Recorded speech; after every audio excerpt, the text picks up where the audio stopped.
Kalau kita kembali antara 50 ke 100 tahun yang lepas, mesti kita dengar banyaknya sakit-sakit yang berpunca daripada hantu lah, setan lah, rasuk lah, semua benda tu. Tapi seiring perkembangan zaman, kajian pun dah dibuat, sebenarnya kita dapat tahu yang sakit-sakit ni bukanlah berpunca daripada hantu setan ni semua, tapi disebabkan oleh masalah saraf, masalah neurologi ataupun apa-apa sakit yang boleh dijelaskan melalui kajian saintifik. Jadi dalam video hari ni, kita nak share kepada korang tentang 5 sakit yang dikatakan berpunca daripada hantu dan syaitan, tapi sebenarnya bukan pun. Kalau nak tahu, tengok video ni sampai habis.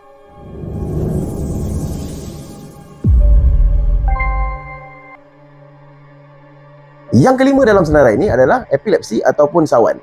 Korang biasa tengok kan, orang yang sawan dia mengelupuk, dia menggeletak. Ramailah orang dulu-dulu kata yang sawan ni berpunca daripada gangguan. Pesakit tu kena rasuk, makhluk halus ni menempel dengan dia, macam-macam lah. Tapi sebenarnya sawan ni adalah satu penyakit yang boleh dijelaskan melalui kajian saintifik. Sebenarnya epilepsi atau sawan ni berlaku disebabkan masalah gangguan elektrik dalam otak. Itu yang menyebabkan ketidakseimbangan berlaku, rasa menggelupuk, rasa menggeletar. So benda-benda ni disebabkan oleh gangguan dalam otak ni tadi. Baik, yang keempat adalah ketindihan. Benda ni cukup popular dalam kalangan budak-budak asrama, budak-budak hostel, budak-budak universiti. Bila tidur je rasa macam ada benda yang ditindih. Mulalah dia orang fikir ada makhluk halus lah yang tindih, ada hantu lah yang tindih. Mulalah esok cerita, rumah ni berhantu lah, semalam aku kena tindih. Mesti korang yang pernah duduk asrama, duduk hostel dekat universiti ke, dekat sekolah ke, mesti biasa dengar benda ni. Cukup popular. Tapi sebenarnya keadaan ini digelar sebagai sleep paralysis. Tak ada kena-mengena pun dengan hantu, dengan syaitan semua. Benda ni berlaku ketika mana otak korang dah sedar, tapi otot-otot masih lagi lemah. Biasanya berlaku bila korang tidur, tapi korang tersedar. Masa tu otak dah sedar dah, tapi otot-otot badan ni masih lagi belum ready. Orang kata otot-otot badan ni masih lagi dalam fasa yang tidur. Dia belum bangun lagi. Jadi itu yang menyebabkan korang rasa macam tertindih. Korang rasa macam ada benda yang menekan korang. Sebenarnya tak. Sebenarnya otot badan korang yang tak ready lagi. Benda tu sebenarnya normal sahaja untuk berlaku. Dan dia akan normal balik setelah beberapa saat ataupun beberapa minit. Tapi kalau kata korang bangun tidur, memang satu badan tak boleh bergerak dan keadaan itu berlanjutan dalam masa yang lama, yang itu betul-betul masalah. Pernah dengar tak orang yang tiba-tiba bercakap benda yang bukan-bukan? Dia cakap macam tergagap pun ya. Lepas tu tiba-tiba macam tak boleh kawal percakapan dia. Kadang-kadang dia mencarut, kadang-kadang dia cakap benda-benda yang kasar. Yang itu digelar sebagai Tourette syndrome. Kalau nak ikut mitos orang-orang dulu, mungkin orang akan cakap orang yang kena Tourette syndrome ni, dia ni kerasukan, kena rasuk, dia hantu atau syaitan tu yang lead dia orang untuk bercakap benda yang bukan-bukan macam kacau-kacau ni semua. Tapi sebenarnya bukan. Tourette syndrome ni sebenarnya terjadi disebabkan ada gangguan neurologi yang menyebabkan seorang pesakit itu tak mampu untuk kawal pergerakan dia, percakapan dia ataupun perbuatan dia.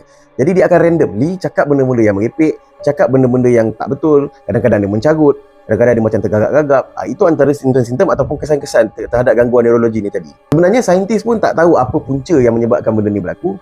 Masalah Tourette syndrome ni masih lagi dalam kajian sebenarnya. Tapi saintis dapatlah simpulkan beberapa teori yang menyebabkan benda ni berlaku. Macam contohnya gangguan genetik.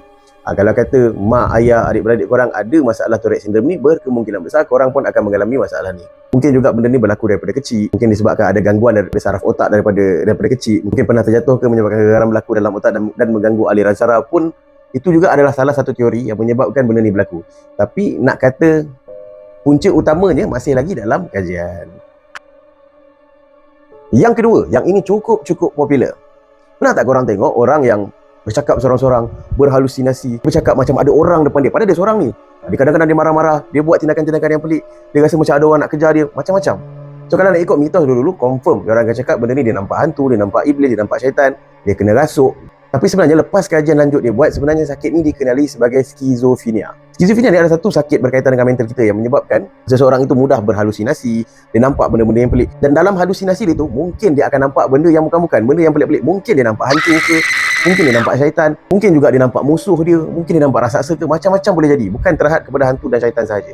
Pesakit-pesakit skizofrenia ni dia akan act, dia akan bertindak mengikut apa yang dia nampak tu. Kalau rasa, contohlah kata kalau halusinasi dia tu, dia nampak macam orang tu nak apa-apakan dia, so mungkin dia akan act like macam dia ketakutan, ataupun mungkin dia akan lawan balik.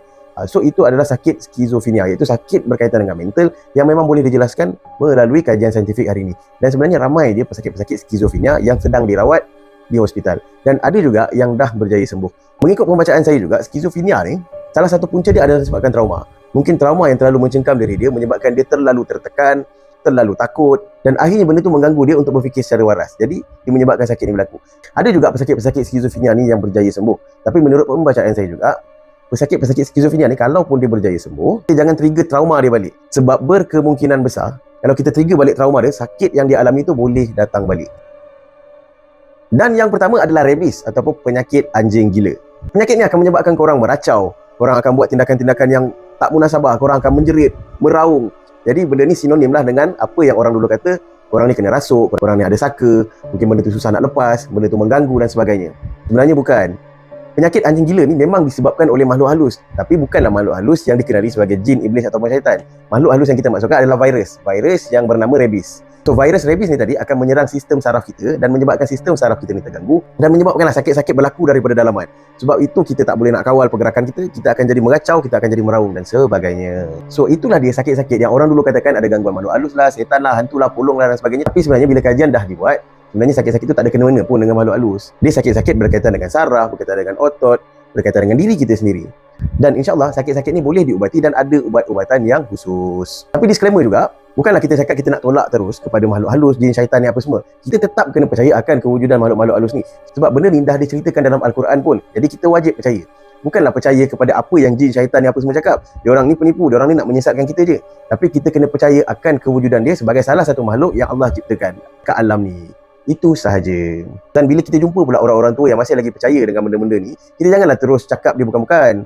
Diorang percaya disebabkan mungkin dulu pada zaman diorang tu mungkin keterbatasan ilmu, kajian belum dilakukan secara meluas, ubat-ubatan pun masih lagi tradisional. Itu antara faktor-faktor yang menyebabkan diorang percaya benda tu. Jadi bila kita yang lebih moden pada hari ni, kita lebih tahu, kita lebih advance tentang sains dan teknologi, apa yang kita boleh bagi tahu adalah kita bagi tahu diorang dengan baik. Yang mana sakit-sakit ni bukanlah berpunca daripada makhluk halus ni semua, tapi dia berpunca daripada sakit-sakit yang kita katakan tadi lah, mungkin sakit saraf ke, sakit berkaitan dengan otak ke, macam-macam. Dan sakit ni ada ubat-ubatan dia dan ada kaedah rawatan dia yang moden yang boleh bantu untuk selesaikan masalah ni, insya-Allah. Baik, terima kasih sebab tengok video ni sampai habis. Kalau anda suka video ni, tolong like, tolong tekan butang subscribe, tolong tekan butang loceng dekat sebelah butang subscribe tu supaya anda tak terlepas video-video kami yang akan datang. Oh, lupa pula nak bagi tahu, yang video ni dibawakan oleh Pusat Terapi Saraf Al-Amin Setia Alam. Satu pusat terapi yang menyediakan khidmat urutan saraf dan elemen tulang. Kalau korang ada masalah sakit-sakit berkaitan dengan badan, berkaitan dengan otot, berkaitan dengan saraf, nak dapatkan servis urutan, boleh klik link di description untuk hubungi Pusat Terapi Saraf Al-Amin sekarang. InsyaAllah banyak juga review-review yang bagus kita dapat, ramai juga pelanggan-pelanggan yang berpuas hati dengan khidmat yang diberikan oleh Pusat Terapi Saraf Al-Amin. Jadi kalau korang nak cuba, boleh hubungi sekarang. Ingat selalu, Al-Amin Terapi Saraf sihat itu nikmat. Kita jumpa dalam next video. Assalamualaikum.